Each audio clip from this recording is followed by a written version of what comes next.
we'll start with Rampage. So AEW debuted Rampage, their first episode of AEW Rampage, which was going to be an hour show. Basically, it's going to be basically an extra hour dynamite, except of doing a 3 straight hour dynamite on Wednesday. They just do the normal AEW dynamite on Wednesday, 2 hours, and then they just wait a couple days, and then they do the next episode, or at least not the next episode, but the final hour on Friday, basically. And before we get started, I want to say the hour format really flew by. It really did. I was watching and it was over. So I was kind of blown away at how quickly the show just ended. So Rampage. So we open up with Kenny Omega versus Christian Cage for the Impact World Championship. The unified title, that's the both TNA heavyweight title and the Impact World title. They're the unified belts. So basically on Dynamite, they announced that Christian Cage versus Omega was going to happen at All Out, which I figured it would. And people bitching about that need to shut the fuck up. Seriously, we want Heyman Page, but here's the thing: Heyman Page has his reasons for not wanting to do it. It's his choice, so you can all fuck off. Heyman's going to beat Omega for the AEW World title. That's all that matters. So we can all calm down. But during that episode, they announced that Christian Cage would be fighting Omega for the Impact title. And I was like a lot of you thinking, why are you doing Christian and Omega now? Like, wouldn't it make more sense to do this first time ever match on pay-per-view? But instead they did for the Impact titles on Rampage. I guess to get basically ratings to just see how the show does.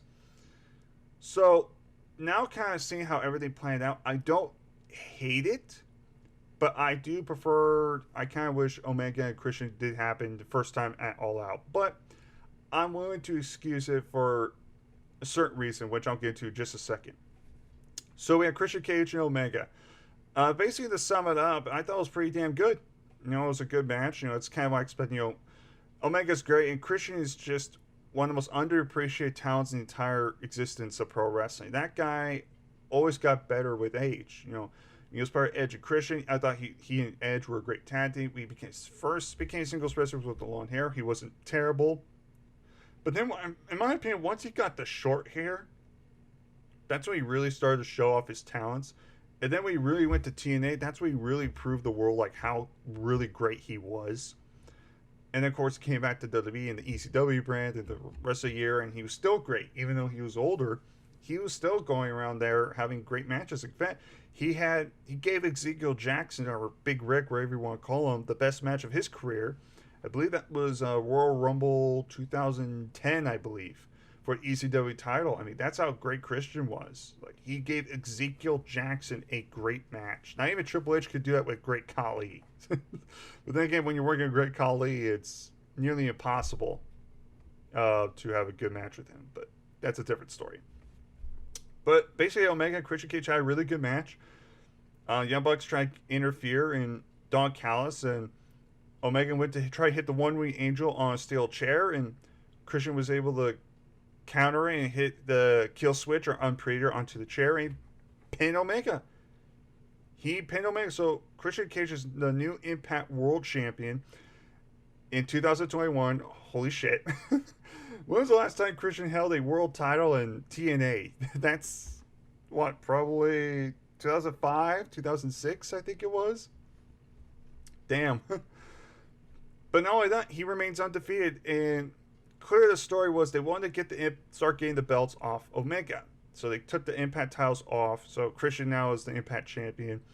But also to show that, hey, Christian can beat Omega. And that's kind of the story they're telling. They're saying basically Christian has a chance of beating Omega for the AEW World title in a few weeks at All Out. So that was kind of the story they're telling. Like I said, I understand where they're going. I personally just would have not done this match. Excuse me for a sec. Sorry guys, allergies. But they did this match to kind of build more tension and drama for their eventual AEW World title match. at All Out. So in that respect, I'm fine with that. I necessarily wouldn't have done it, but you know what? It is what it is. But Christian's world champion again. Holy shit. You know, my boy Christian. I'm happy for him. And like I said, if this is just a small taste of what we're going to get for All Out, then All Out, we could be potentially looking at match of the year candidate. I'm not joking when I say that. Okay, Omega and Christian only got maybe, 15, 16 minutes on TV this week. Now imagine they're on pay-per-view with a half hour. Just so much stuff those two can do, then they could pull off. It could be a fantastic match. I do believe that. But that was the very first official match for AEW Rampage. So then now we move on to the second time match. Yes, this was a championship fill show. We had Miro taking on, oh god, what's his name? I'm sorry, I have to look this up now.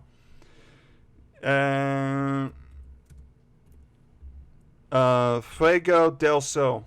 Okay, yeah, okay, that's what it was. Okay, my apologies, guys. I didn't write this down. So, Fuego del Sol. He's been this luchador wrestler that's been on, I think, Sammy's vlogs and all that stuff. He's a luchador wrestler whose goal is to try to get a contract with the company. Excuse me. Sorry, this was going to probably be one of the rougher episodes to do. Like I said, I just woke up, so. But Del Sol, he got this opportunity to fight Miro for TNT Championship, which he won. Not only would he be TNT Champion if he pinned or submitted, but if he won the match, he would get a AEW contract. So, right out of the gate, he hits not one, but 3 tornado DDTs on Miro, and then after that, Miro just squashed him. He just basically killed Del Sol in 30 seconds, and then that was it. Miro retains the TNT Championship. He defeats Del Sol. And then we see Tony Khan after commercial break. We see Tony Khan and Sammy Guevara come out, and Sammy goes in the ring, hands Fuego a contract, AEW contract, and Fuego officially is a member of the AEW roster. So it was kind of a good little feeling. A little moment there, but Miro retained. That's all that mattered. Now, we do know that Sammy Guevara is having a match with Shawn Spears, and then he'll have an announcement to make on Dynamite. If I had to guess, I believe that Sammy Guevara is going to challenge Miro for the TNT Championship. I think the seeds are planted right there, because there was no obvious opponent for Miro. There really wasn't. Like, if you really think about it, there was no obvious plan for Miro. And so why not do Miro versus Sammy Guevara? I think that could be a pretty damn good match too. It's a fresh match we haven't seen. So I think that is the plan. I think Sammy's going to defeat Shawn Spears, and then he's going to cut a promo saying, hey, I'm going to be all out, and I want to challenge Miro for the TNT Championship. I think that's what they're going to do. And we get more commercials for the Last Dance, or I think they're calling it the First Dance or Last Dance. I don't remember which one. But for this next episode of AEW Rampage for next Friday. And that's the one at the United Center in Chicago, Illinois. The big stadium show. And the whole tease is of Darby Allin saying, my goal, if you think you're the best in the world, come fight me, meet me there. And they clearly were saying Darby Allin be on that show. And there was even references from the commentators talking about how Darby Allin's goal is to be the best in the world. And he wants to continue getting victory after victory to prove he's the best. I am now more convinced than ever that on Rampage in Chicago, this Darby Allin is probably going to cut a promo saying, I want to issue a challenge at All Out to prove I'm the best in the world. So if anyone wants to come out and thinks they have the guts to fight me at All Out, accept my challenge, come out right now. Maybe he'll even do the announcement on Dynamite after his match with 2.0. That was the former Everrise when he tags with Steen in that tornado tag match. Maybe Darby Allin will get on the mic and say, stay tuned on Friday because I'm issuing an open challenge with a contract. If you are interested in facing me at All Out to prove you're the best, then meet me on Dynamite or on Rampage. And then that's when CM Punk's music will hit. He'll come out, he'll sign the contract, he'll do a stare down, and Punk will be Punk's official match at All Out. His first match in 7 years will be against Darby Allin. And even, I think Punk even teased it, I think on Instagram with one of his old DVDs. I think it was a Hockey Mask Evolved, but I forgot the exact quote, but basically it's the quote on Darby's chest, if you notice, his tattooed chest. And if you remember, Punk said that one of the people he would love to work with if he came back to AEW. You gotta remember, this was on, I think, Renee's podcast. He talked about the 5 names. He said he wanted to face Will Hobbs, Ricky Starks, I think it was Jungle Boy, Brian Pillman Jr., and Darby Allin. I believe those were the 5 main names he wanted to work with.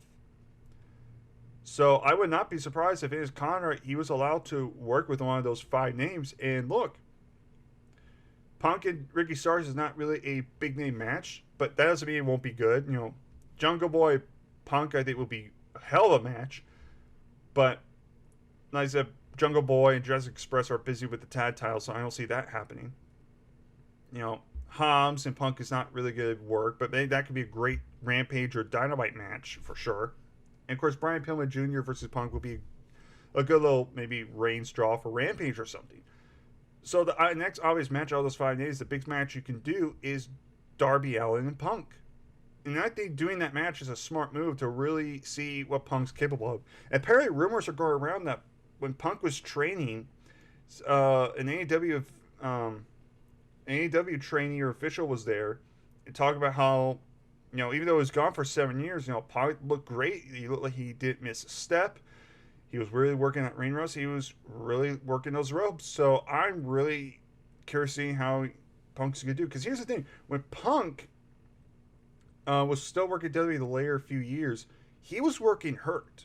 And he still had some great damn good matches. But he was working hurt. He was injured. His knees were shot. He was getting concussions. His ribs were broken.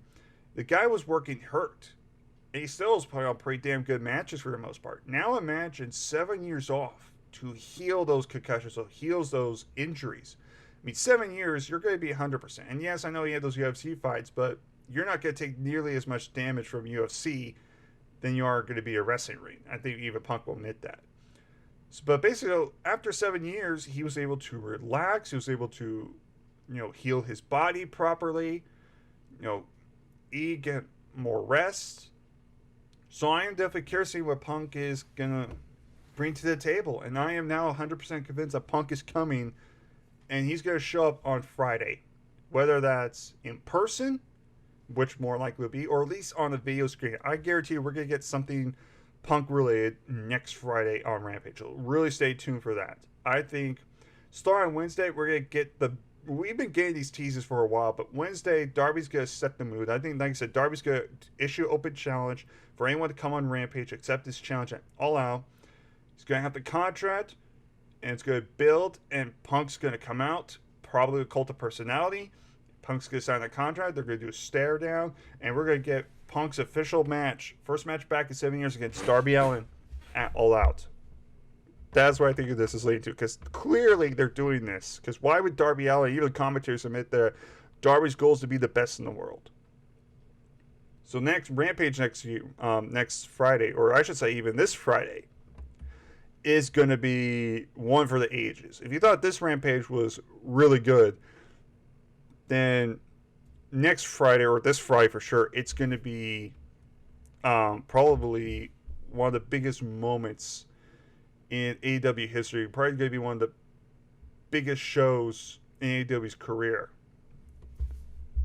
So now we move on to the main event of Rampage. It was Britt Baker and Red Velvet, which Red Velvet was booed because they were in Pittsburgh, which is the home of Britt Baker.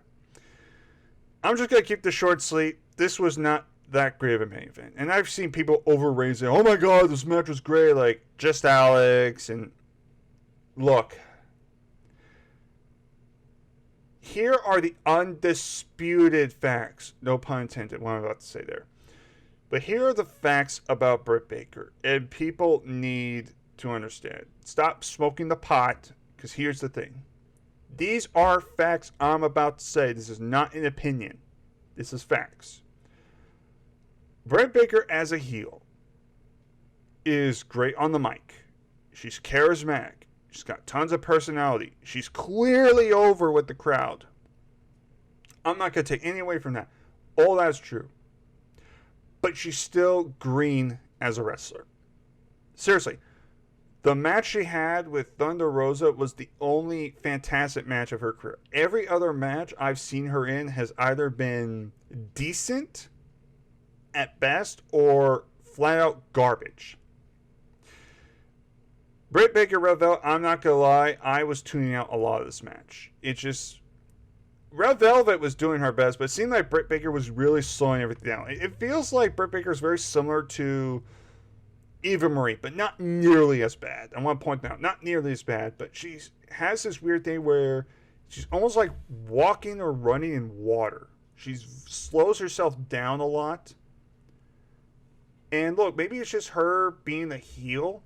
Maybe that's her goal, to kind of not be a show-off. But here's the thing. She was like this even before she became a heel. And I understand, too, like, she's a dance show. So she doesn't have a lot of time to probably work out and train all the time. She's a busy woman, so I get that. I get that. You know, she's extremely busy. I can't get mad at her for that. But every time I see her in the ring, I just turn away. I just go, ugh. I can't get into her matches. She's great on the mic. When she's cutting a promo or on commentary, I'm like, oh, cool. I'll listen. But when they announce a match of hers, I'm just like, ugh. Yeah, ugh. I'm sorry. I mean, unless it's going to be something similar to like a match she had with like Thunder Rosa, I'm not interested. That's the thing about Britt Baker. She has all the tools except how to wrestle. But here's the thing. I'm not even saying Britt Baker is the worst women's wrestler. Because, trust me, I've seen horrible. Again, I lived through the Eva Marie days back in the day. Britt Baker is just below average at best. But she can have great matches, like you said, with Thunder Rosa in that Lights Out match. So it's not like she can't wrestle. And she can't have a great match, but it just seems like more than not, she just tends to have very bland, forgetful, not that great matches. I can't get into them. And that's the undisputed fact. Whether you like to hear or not, you people that are saying Britt Baker's is like goddess in the ring, it's like, no, she's not. Her match with Hikaru Shida, honestly, if there were nothing, was fucking boring for a majority of the match. It was plotting, it was slow, it seemed like they were both wrestling there with two left feet. And then it finally started getting good towards the last like 2 or 3 minutes of the match. But does that automatically make it a great match? No. I give that match 3 stars at best. But the match just felt like it was dragging because the action just wasn't clicking. It's all mainly on Britt Baker. I'm sorry, guys. I know there are Britt Baker fans here, but I have to call a spade a spade. This is not an opinion, it's a fact. And if you open up your eyes and you actually watched her matches, you would know I'm telling the truth. But here's the thing, people don't want to hear that. They just want to think Britt Baker is the end-all, be-all that AEW Women's Division. I'm sorry, I hate saying this. This should not have main evented. If they were going to main event, they should have main event with Christian and Omega. I'm just saying that right now. This match should not main event. Even when they announced this as a main event, I was scratching my head going, I don't know if you want to do it. I know this is Britt Baker's hometown, but I don't know. I don't think this is going to really be all that great. And it wasn't. It wasn't. It wasn't the worst thing I've ever seen, but the match just didn't do anything. It was just an average TV match. But this match should just never been the main event. But afterwards, Britt Baker attacked Red Velvet after retaining the championship. And we see Chris Statlander come out and she attacked Britt Baker to help out Red Velvet. And we see somebody attack Chris Statlander. And she took the hoodie for a second. And everybody thought of this too. I thought for a second it was Becky Lynch. And I went, what? If they got Becky Lynch, let me just refer to it. If they got Becky Lynch, fuck. it looked like Becky Lynch. She had the same, almost like a bone structure. Becky Lynch, and she had the same like red orange dyed hair. It was almost a perfect face. In terms of face, it looked like Becky Lynch, almost spot on. But apparently it wasn't. It was I believe her name was Jamie Hayter. She's an independent wrestler who apparently last time she wrestled in AEW was in 2019, supposedly against Britt Baker. And she ended up coming back to help out Britt Baker. So it looks like Britt Baker now not only has Reba, but she now has Jamie Hayter. So it's almost like a mini faction, it looks like Britt Baker has. And Jamie Hayter was announced that she is signed to All Elite Wrestling. So look, I have not seen Jamie Hayter wrestle a whole lot, so I can't tell how good this is. But at the same time, AEW should start hiring some more women's athletes. And look, Jamie Hayter could be a fucking average wrestler as well, or maybe she's pretty damn good. Again, I have not seen a lot of her, so I can't judge. But I've always said they need to start hiring more women. And like I said, after All Out, I guarantee you they better sign Ruby Soho. That's a former Ruby Riott. If AEW does not sign her, this company's stupid. Because they need to hire all the great women talent they could possibly sign. And look, if Jamie Hayter is pretty damn good, I'm fine with it. And look, it's an extra bodyguard for Britt Baker to give Britt heel heat. So, I mean, it's good for her. Like I said, I don't want to hate on Britt Baker. She seems like a cool person to hang out with. She's a very pretty girl. She's very charismatic. She's really come a long way. But her wrestling just does nothing. Let's just be honest, guys. Her wrestling is nothing. This is a character that clearly belonged in like the golden age of WWF, where it wasn't all about wrestling, it was about character. If that were the case, this would have been spot on perfect for that era. But this is a different era. And unfortunately to me, well, factually, Britt she really isn't all that great in the ring. She really isn't. But like I said, I just pray that she can really improve in the ring and she blows me away with a match. Kind of sort of when she had that match with Thunder Rosa. And maybe it's going to take Thunder Rosa to get that best match out of Britt Baker. Maybe that's what we're waiting for. Maybe we just got to wait for Thunder Rosa to come back. Who knows? But clearly this is probably setting up Chris Statlander versus Britt Baker at All Out. So, again, not really the number one match I probably would have done. But look, they're probably going to say Britt Baker and Thunder Rosa later down the road. Because I don't think they want to just do like a 2-week program with Thunder Rosa and Britt Baker. I think they really want to build that match up. And yeah, that's a big match you want to have all the time in the world to really build up. So I'm fine with them holding off with Thunder Rosa and Britt Baker. Because I do believe Thunder Rosa should win. If they're going to do that match, Thunder Rosa should win. Because you want to talk about a perfect woman to represent that division, it's Thunder Rosa. That's a women's